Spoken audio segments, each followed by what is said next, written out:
L'évolution de la technologie a favorisé le développement et l'utilisation des médias sociaux.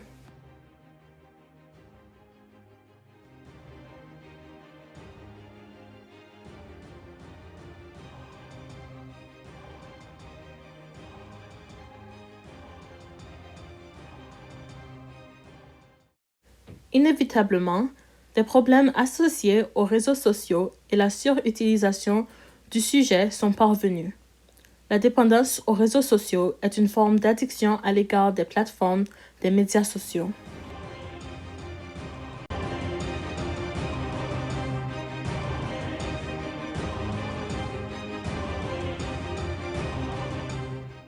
Il est populairement dit que ça n'affecte que les adolescents, mais malgré leur popularité sur les plateformes, ils ne sont pas les seuls, car la technologie de nos jours n'est plus un luxe.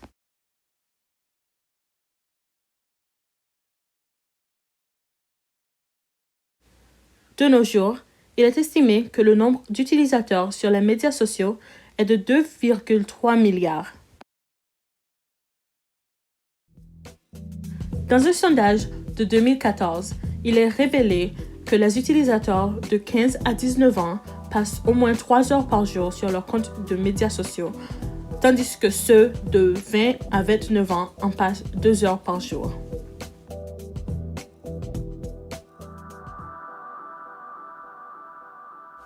La dépendance de nos jours est très déguisée, parce que c'est partout. Les symptômes d'une dépendance varient, mais ils se comportent à la suivante. Des difficultés de sortir sans son appareil mobile ou éprouvant des angoisses quand on y est éloigné. Dans cette vidéo présentée par World's Strictest Parents, ces jeunes ont des difficultés à se séparer de leur téléphone, ce qui est un exemple de la dépendance chez les adolescents. Leurs médias sociaux et plateformes à contacter leurs amis se trouvent sur leur téléphone, alors c'est difficile de leur séparer. Ils ont préféré de rester dehors dans le soleil chaud au lieu de donner leur téléphone. Dans la vidéo, la madame a demandé aux adolescents de rendre leur téléphone, mais ils ont tous les deux dit non. La madame leur a mis dehors dans le soleil chaud et a discuté avec eux pour essayer de leur convaincre de les leur donner. La fille a été vite convaincue, mais pas le garçon. Il a véritablement décidé de rester dans le soleil. Se retrouver sans Wi-Fi devient une torture. Beaucoup de médias sociaux exigent de Wi-Fi pour accéder à leur contenu. Alors, une personne qui souffre d'une dépendance pourrait le trouver torturant de ne pas avoir accès au Wi-Fi. Those comments, they mean nothing. They mean nothing. Éprouver des fluctuations de vibrations fantômes ou une sensation que son téléphone vibre quand ça ne l'est pas.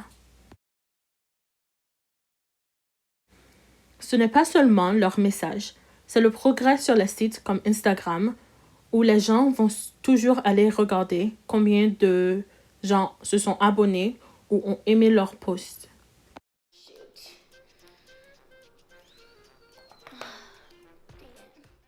J'ai parlé avec une conseillère de Jeunesse J'écoute qui n'a pas voulu que j'utilise sa voix dans ma vidéo, alors c'est moi qui vais répondre à ces questions.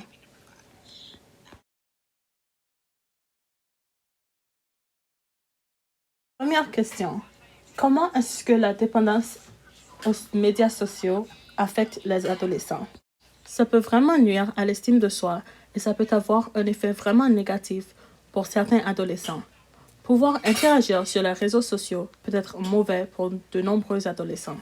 Dans le sens où cela devient addictif, cela peut aussi devenir une telle priorité qu'ils accordent moins la priorité aux autres choses de la vie, au point où cela devient plus lié aux choses qui se passent en ligne, de sorte que cela devient très pressurisé. Les médias sociaux ne sont pas nécessairement tous réels. Les gens peuvent être des choses sur les médias sociaux qui peuvent ne pas se rapporter à la vie réelle. Qu'est-ce qui mène à la dépendance? Tout type de dépendance est un moyen d'engloutir ou d'échapper à certaines réalités, peut-être ce que vous ressentez ou une situation familiale. C'est un moyen de vous engloutir ou de sortir de votre propre vie réelle et de la réalité. Cela peut être très malsain de cette façon. Cela peut être un moyen de ne pas avoir à gérer vos propres problèmes. Quelles sont vos consignes pour contrôler cette dépendance? La relation familiale est très importante. Pour commencer, il suffit de discuter de ce qui se passe sur les réseaux sociaux et de ce qui peut arriver, des dangers et des bons côtés. Il faut avoir une conversation de ce qu'il faut surveiller. Pour les adolescents qui sont à la maison, les adultes peuvent leur superviser. Finalement, comment peut-on aider ceux qui sont victimes? Pour les parents, il faut réduire leurs interactions sur les réseaux sociaux. En fonction de l'âge et de la relation, ne l'enlevez pas complètement, mais avoir une conversation jusqu'à ce que la personne se sente qu'ils ont du soutien. Car parfois, il y a des problèmes d'insécurité et d'estime de soi et quelque chose qui se passe de sorte que cette personne a peut-être besoin du soutien des médias sociaux.